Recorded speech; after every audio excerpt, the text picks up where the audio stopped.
Na, sziasztok!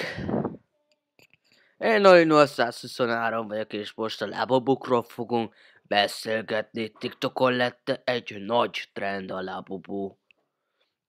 Így néz ki egy lábubú. Elég furcsa, 9 foga van, 3 lábúja.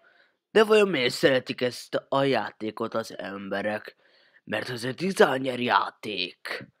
Van még ilyenek, és ezzel most mindent elmondtam, hogy miért kerül akár 50 millióba is. De egyébként jók a labubuk. Szerintem, meg a lapluk szerint is.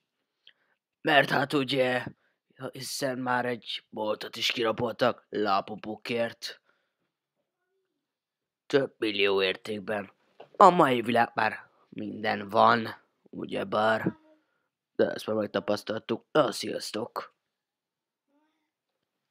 Mindenképpen iratkozz fel!